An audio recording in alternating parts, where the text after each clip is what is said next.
अस्सलाम वालेकुम everyone, hope you all are doing well. अभी जो हम क्लास कर रहे हैं,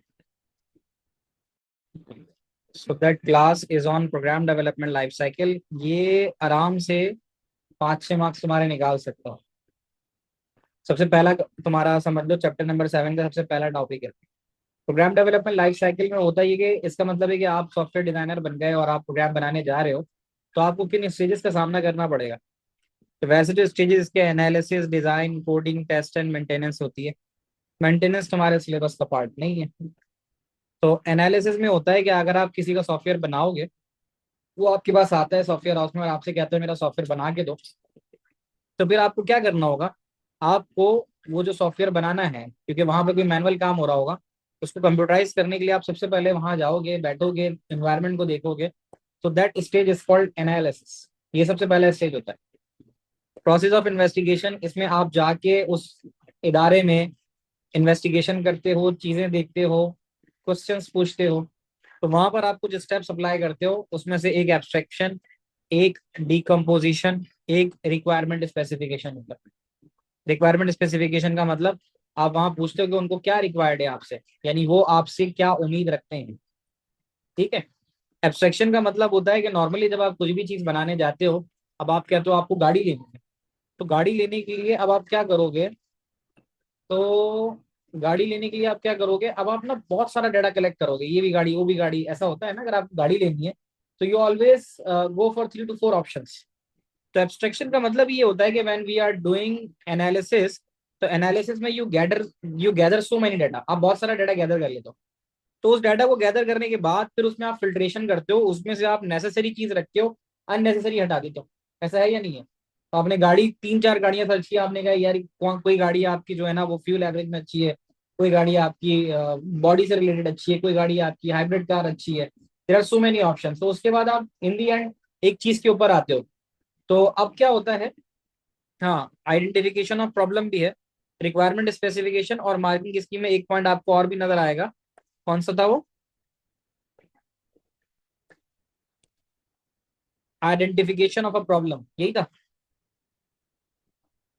आइडेंटिफिकेशन ऑफ अ प्रॉब्लम, ये चौथा पॉइंट अपने पास लिख लेना, मार्किंग की में ये भी मिलेगा तुम्हें, आइडेंटिफिकेशन ऑफ प्रॉब्लम। मसला क्या है।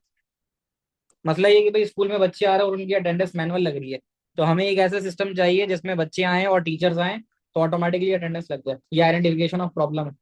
रिक्वायरमेंट स्पेसिफिकेशन, उसके लिए चाहिए क्या होगा यार, उसके लिए बायोमेट्रिक मशीन चाहिए होगी। ठीक है। उसके लिए लाइन केबल चाहिए होगी, उसके लिए एक कंप्यूटर चाहिए होगा सर्वर के तौर पे, जो उस डाटा को रीड करे। ये रिक्वायरमेंट स्पेसिफिकेशन। तो जब आप किसी भी सॉफ्टवेयर को बना रहे हो, तो आप वहां पे एब्स्ट्रैक्शन करते हो। एब्स्ट्रैक्शन का मतलब ये होता है कीपिंग द नेसेसरी पार्ट और discarding any unnecessary detail. Necessary चीजों को रखकर डिस्कार्ड करना किसी भी अननेसेसरी चीज को, उसको एब्स्ट्रैक्शन कहते हैं। और डीकम्पोजिशन का मतलब होता है कि आप कोई भी टास्क अगर करते हो, वो बड़ा टास्क है, तो you always divide that task into सब पार्ट्स। डिवाइड पार्ट्स इनटू सब पार्ट्स। तुम्हारा इतना बड़ा सीआई का पेपर हो रहा है, तो उसमें तुम ये देखते हो कि यार पहला पेपर कौन सा है, आसान पेपर कौन सा है, मुश्किल पेपर कौन सा है। Like you divided your load into different parts. क्या 2 घंटे ये करूंगा, 2 घंटे वो करूंगा, इस तरह से करके। तो डीकम्पोजिशन में ये होता है कि प्रॉब्लम को डिवाइड करना इनटू स्मॉलर पार्ट्स। ये सारा एनालिसिस स्टेज है। द सेकंड स्टेज, जिसमें जब एनालिसिस हो चुका होता है, तो अब आप उस चीज को जिसको आपने बनाना होता है, उसके कुछ डिजाइन बनाते हो। यानी वो दिखेगी कैसे, उसकी यानी आपने क्या सोचा है वो उसको लेके। तो आप वो जो डिजाइन बनाते हो, तो वो आप फ्लो चार्ट के जरिए बना सकते हो, सूडो कोड के जरिए कर सकते हो, और आखिर में मैंने आपको स्ट्रक्चर चार्ट की भी क्लासेस ली थी। तो ये रिमेंबर दैट स्ट्रक्चर चार्ट के बारे में। तो स्ट्रक्चर चार्ट कैसा होता है, स्ट्रक्चर चार्ट वो होता है जो आपकी बिल्कुल फैमिली ट्री की तरह होता है। यू रिमेंबर दैट, मैंने बताया था कि भाई दादा अब्बू फिर पुप्पी और इस तरह से करके ताया, और उसके बाद फिर ऐसे करके आप आ गए। तो ये स्ट्रक्चर चार्ट होता है। तो स्ट्रक्चर चार्ट क्या होता है, आप यानी डिजाइन जो होता है ना, वो आपका 3 तरीके से होता है, एक स्ट्रक्चर चार्ट, एक फ्लो चार्ट और एक सूडो कोड। ये आपका डिजाइन होता है। ये 3 तरीके डिजाइन के होते हैं। When you make all these things, आपने भी देखा कि हम पहले सूडो कोड बनाते हैं और फिर सूडो कोड से पाइथन में कोडिंग कर लेते हैं। ऐसा है या नहीं है। सूडो का तो मतलब फॉल्स कोड होता है ना, मतलब एक ऐसा कोड जो बस एक रफ सॉल्यूशन होता है। But after that you make a coding of it, आप उसको एक्चुअल कोडिंग में तब्दील करते हैं, तो ये कोडिंग आ जाती है। And in the last part जब कोई प्रोग्राम बना लिया जाता है तो फिर उसकी होती है टेस्टिंग। टेस्टिंग के लिए आपको याद होगा, टेस्टिंग में हमने पढ़ा था हमारे पास चार तरह का डाटा होता है, कौन कौन सा याद है? Design is a way to show how the solution works, design is a way to show how the solution work using flow chart, structure chart and pseudocode. ठीक है, तो हमारे पास टेस्टिंग के अंदर अगर हम देखें तो हमारे पास चार तरह का डाटा सेट आता है। एक क्या लाता है हमारे पास नॉर्मल टेस्ट डाटा, एक आता है हमारे पास एब नॉर्मल टेस्ट डाटा, एक आता है हमारे पास एक्सट्रीम टेस्ट डाटा, और एक हमारे पास आता है बाउंड्री टेस्ट डाटा। ये हम अभी बाद में बात करेंगे। ये हमारे पास चार तरह का टेस्ट डाटा सेट होता है। तो we are on the program development life cycle, now we are going to see the past paper questions that relates with this topic and we are going to solve it. So let's move on. Although I have done these things with you, but this is for the recap. You all know that what type of question that comes in the paper. One is from page number 117, 116। यहाँ आपसे कहता है कि programme development life cycle के descriptions दिए हुए हैं और ये आपके पास उसके स्टेजेस हैं। तो अब आप यहाँ देखो, अगर मैं ऐसे ही पढ़ूं, develop an algorithm to solve problem by using structure diagram, flow chart और सुडो कोड। अभी आपने देखा ये चीज रिफ्लेक्ट कर रही थी डिजाइन को। Detect and fix the error, error को पकड़ना और उनको सही करना, वो काम आपका टेस्टिंग में होता है। आइडेंटिफाई द प्रॉब्लम, प्रॉब्लम क्या है और उसके लिए रिक्वायरमेंट्स क्या है, वो एनालिसिस में अभी हमने देखा। And the last is writing and implementing the instruction to solve a problem. ठीक है, कि राइट करना और इंप्लीमेंट करना इंस्ट्रक्शन को, ये चीज कहलाती है आपकी coding. Is that clear? That is on page number 117। ये बात समझ में आती है? अब एक बड़ा यूनिक सा सवाल आता है, ये अमूमन आपकी बुक में बड़ा छुपा हुआ सवाल है ये, कि identify three component parts after the problem has been decompose. ये सवाल जरूर याद कर लेना। जब प्रॉब्लम डीकम्पोज हो जाती है, डीकम्पोज का मतलब होता है डिवाइडिंग, इसको ये कह सकते हैं कि डिवाइडिंग इनटू सब सिस्टम। यानी आप ये होता है कि किसी भी सिस्टम को डिवाइड करना इनटू सब सिस्टम, और इतना डिवाइड करना जब तक कि वो एक सिंगल यूनिट ना बन जाए, इसको आप कहते हो डिकम्पोजिशन। तो वो कहता है कि जब identify three of the component parts the problem has been decompose, जब आप सब सिस्टम बना चुके हो, सिस्टम को मजीद ब्रेक कर चुके हो, तो आपके पास तीन कंपोनेंट पार्ट्स होते हैं, चार होते हैं। आप देखोगे ये बुक में गिवन है, उसमें से इनपुट कहलाता है, प्रोसेस कहलाता है, आउटपुट कहलाता है। तो डिकम्पोज करने के बाद जो कंपोनेंट पार्ट्स ऑफ कंप्यूटर होते हैं वो इनपुट होता है। इनपुट का मतलब होता है what is input to the system, system को क्या चाहिए चलने के लिए। Process, action taken to achieve a result, क्या प्रोसेस अप्लाई होगा। Output, what is the taken out of the system, जब हमने सिस्टम को दिया तो हमें क्या मिला। यानी इनपुट का मतलब ये कि हम इनपुट करके देते हैं, जैसे बायोमेट्रिक सिस्टम है, हम ऑटोमेटिक अटेंडेंस सिस्टम अप्लाई कर रहे हैं, तो इनपुट हम देंगे attendance of student, attendance of teacher. Process, वो उस डाटा को उठाएगा मशीन से और सिस्टम में भेजेगा और उसकी पूरी लॉग जनरेट कर देगा। आउटपुट, और जो पूरा लॉग जनरेट करेगा वो स्क्रीन के ऊपर हम आउटपुट के तौर पे भी देख सकते हैं और स्क्रीन पे भी देख सकते हैं। और स्टोरेज, डेली अटेंडेंस जो होगी स्टूडेंट की और एम्प्लॉयज की, वो जाके हमारी हार्ड डिस्क में स्टोर हो जाएगी, एसएसडी में स्टोर हो जाएगी। ये बात जरूर याद रखना, आपके पास चार कंपोनेंट पार्ट्स होते हैं जब डिकम्पोज हो जाए problem, input, process, output and storage. तीन लिखने, चार में से। Is that clear to everyone? The next question for program development life cycle on page number 219, 219। आपको ही पूछा था ना एब्स्ट्रैक्शन के बारे में, बताएं। बाउंड्री में हम -1 और 75 दे सकते हैं? नहीं, 75 95। बाउंड्री का क्या मतलब होता है? बाउंड्री का मतलब ये होता है कि ये रोप है, दिस इज द रोप। अब रोप से अगर इस पार जो भी बना है वो रन है 3, 3 रन बन सकते हैं मैक्सिमम, और अगर रोप के पार हो गया तो 4 रन होंगे, और 6 भी हो सकते हैं।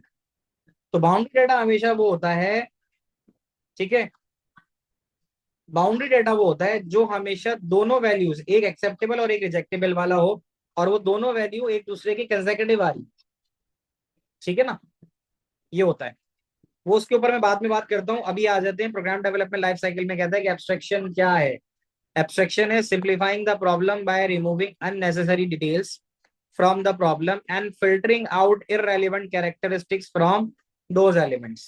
नंबर एक, आप सिंप्लीफाई करते हो प्रॉब्लम को कैसे, अननेसेसरी डिटेल्स को हटा के and filtering out irrelevant characteristics from those element, और उस कैरेक्टर उन एलिमेंट्स में से जो सही चीजें हैं उसको फिल्टर आउट करते हो। पेज नंबर 219 पे। सही है। अगली चीज, identify three of the component part when problem has been decompose. देखो ये दोबारा है सवाल पास होगा, तो यही बात अभी हमने की थी कि इनपुट प्रोसेस और आउटपुट होता है। वहां पर उसने शायद डिस्क्राइब लिखा था तभी मैंने उसको डिस्क्राइब कर दिया था, आइडेंटिफाई कह रहा तो सिर्फ नाम देना। नीचे कहता है identify and describe one other stage of program development life cycle. Abstraction की बात की है, वो एनालिसिस में से निकला है, तो डिजाइन, कोडिंग, टेस्टिंग, इन तीनों में से कोई भी लिख दो। और उसने जब डिस्क्राइब बोला है तो डिस्क्राइब में आप टेस्टिंग अगर बोल रहे हो तो आप लिख सकते हो कि program is tested for the error, program is tested for the error. और डिस्क्रिप्शन पे जाना है तो नोट्स के अंदर डिस्क्रिप्शन सबकी लिखी हुई है मैंने एक एक करके, वो आप लिख सकते हो। Next question, page number 376। 376,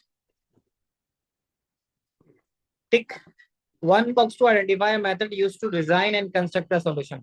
अब जहां लफ्ज डिजाइन का आ गया तो अभी आपने देखा है कि डिजाइन के लिए हमें क्या करना पड़ता है। When we talk about the design, तो design refers to flow chart हो गया, सूडो कोड हो गया और स्ट्रक्चर चार्ट हो गया। तो तीनों में से जो चीज हमें यहाँ मिल रही है वो फ्लो चार्ट मिल रही है। Can you see that? तो यहाँ पर हमारे पास फ्लो चार्ट जो है इसका आंसर आ जाएगा। पेज है 376।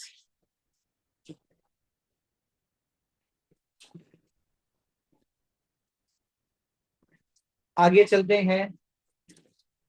अब यहाँ पे नेक्स्ट क्वेश्चन उसने पूछा है, identify three different task in analysis stage. Analysis stage पे तीन डिफरेंट टास्क कौन से होते हैं? पढ़ चुके हम, abstraction, decomposition, identification of a problem, identification of requirement. Problem क्या है और उसके लिए रिक्वायरमेंट क्या है, चार मांगे, तीन मांगे हमने, चार बता दिए। एब्स्ट्रैक्शन, डीकम्पोजिशन और identification of problem, identification of requirement. ये भी लिख लो अपने पास। नेक्स्ट क्वेश्चन है on page number 151। Page number 151 पे देखो क्या कहता है। पेज नंबर 151 पे आपसे कहता है tick one box to identify first stage of program development life cycle. तो वो एनालिसिस स्टेज होता है। यानी आप देख सकते हो वो जो गिवन इन्फॉर्मेशन मैंने आपको यहाँ नोट्स में से दी थी। अभी मुझे ये बताओ कि how many of you thinks that कि हमने नोट्स से पढ़ा और वो हमारे काम आया। P1 में कितने बच्चों का ऐसा कुछ एक्सपीरियंस रहा है? तो यहाँ से भी आप देख सकते हो कि ये चीज जो है, मतलब आपको देखो ना, अब हम सवाल तो वहां देख रहे हैं बट इन्फॉर्मेशन सारी हमें यहाँ पर गिवन है। तो इधर हम सवाल सॉल्व करते हैं, इधर हम यहाँ से ये चीजें भी पढ़ लेते हैं, तो हमें आराम से चीजें समझ में आ जाएंगी। ठीक है ना? तो यहाँ आप देख सकते हो ये सारी चीजें। तो ये एक सवाल आया है, अब उधर वहां लिखा हुआ है आपके पास चार चीजें ही हैं, एनालिसिस, डिजाइन, कोडिंग, टेस्टिंग, यही सब चीजें हैं ना। उसमें से पहला स्टेज ये रहा। दूसरा स्टेज कौन सा होता है? What is the second stage? Second कौन सा होता है? सेकंड डिजाइन होता है। कोडिंग कौन सा होता है? थर्ड होता है। हाँ मैसेज आ रहे हैं। और फोर, आप लोग मैसेज भेजा करो होस्ट पे, मुझे मिल जाते हैं। वो होस्ट में आईपैड पे नहीं देख पाता क्योंकि स्क्रीन शेयर कर रहा हूँ मैं। ये आ गया। अब आपको ये चीजें पता है कि यार एनालिसिस स्टेज में हमने चार चीजें पढ़ी हैं, कौन कौन सी? Abstraction, decomposition, breaking down of problem. जी जी अरसलान, मैं आपके मैसेज देख रहा हूँ। आइडेंटिफिकेशन ऑफ, ये डीकम्पोजिशन में क्या होता है कि breaking down a problem into subsystems, decomposition इसको कहते हैं। एब्स्ट्रैक्शन किसे कहते हैं कि कीपिंग नेसेसरी, नेसेसरी चीजों को रखना, एंड डिस्कार्डिंग अननेसेसरी डिटेल। यही पढ़ा है हमने, अननेसेसरी डिटेल्स, ये हो गया। सही है, एब्स्ट्रैक्शन हो गया। डिकम्पोजिशन क्या होता है कि अभी मैंने बताया था ना कि डिवाइडिंग ऑफ सिस्टम इनटू सब सिस्टम, ठीक है। तो इसको आप इस तरह से कह सकते हो कि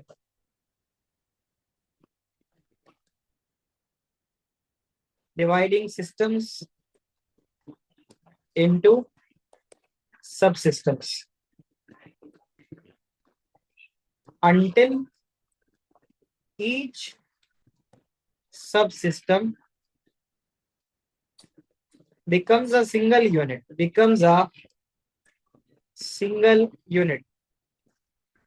ये बात समझ में आती है? ये हो गया एनालिसिस हो गया। और एब्स्ट्रैक्शन एनालिसिस की बात कर रहा हूँ, एब्स्ट्रैक्शन है और उसी में डिकम्पोजिशन है। और उसके बाद क्या था, आइडेंटिफिकेशन ऑफ प्रॉब्लम और आइडेंटिफिकेशन ऑफ रिक्वायरमेंट, ये पढ़ा था हमने।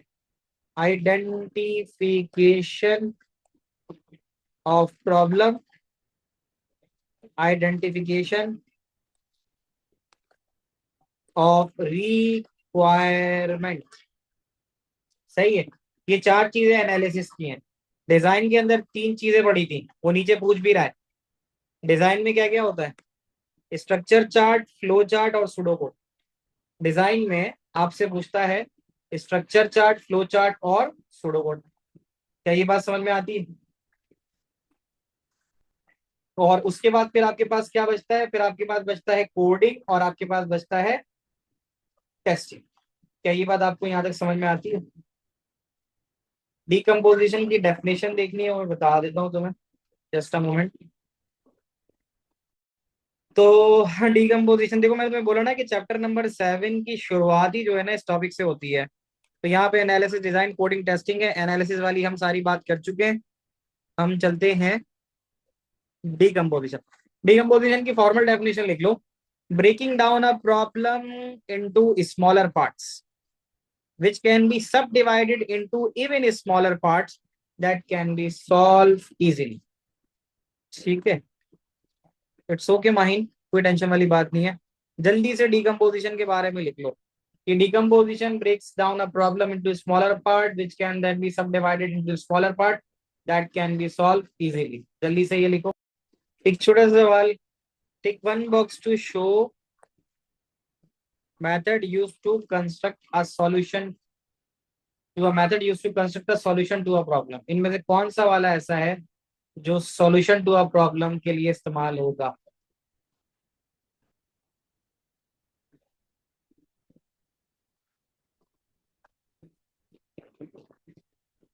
तो इसके लिए तो बहुत सिंपल सिंपल सा है ना, कि इसमें स्ट्रक्चर डायग्राम सॉल्यूशन के लिए होती है। ऐसा ही है, सॉल्यूशन लिख लेंगे।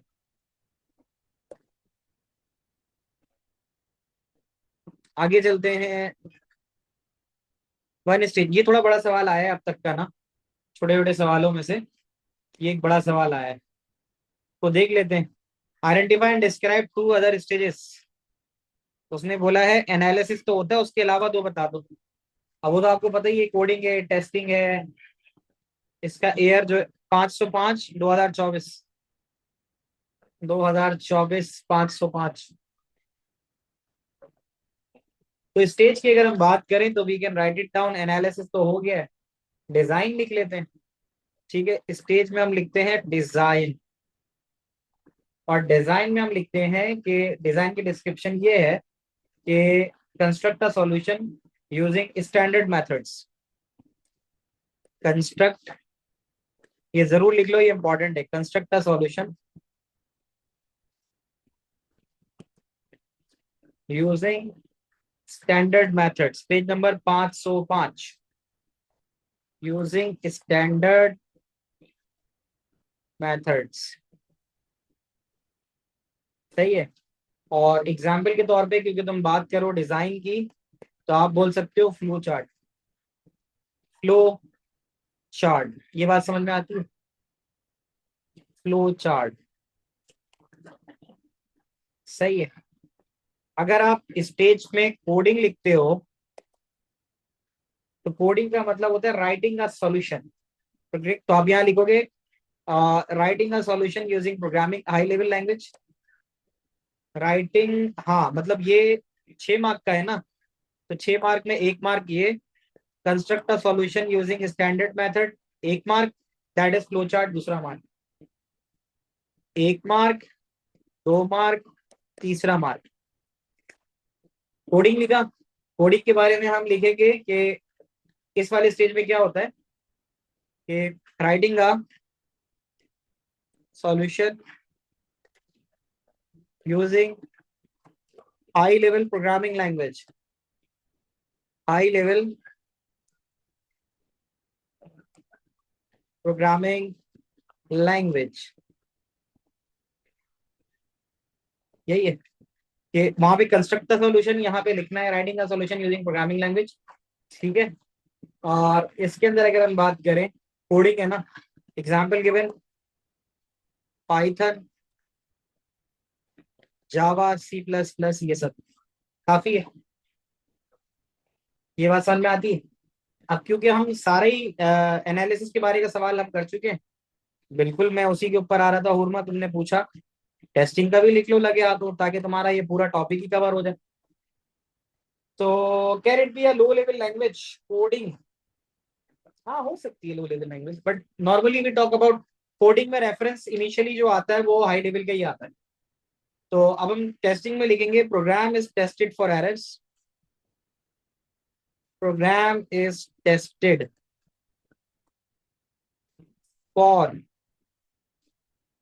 एरर्स, प्रोग्राम को एरर के लिए चेक किया जाता है। ठीक है। तो program is tested for error,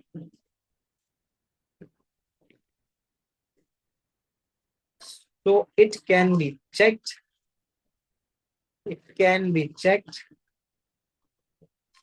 whether it meets the requirement, whether it meets requirement, जो हमसे मांगा गया है क्या वो हमने दिया है। तो ये होता है।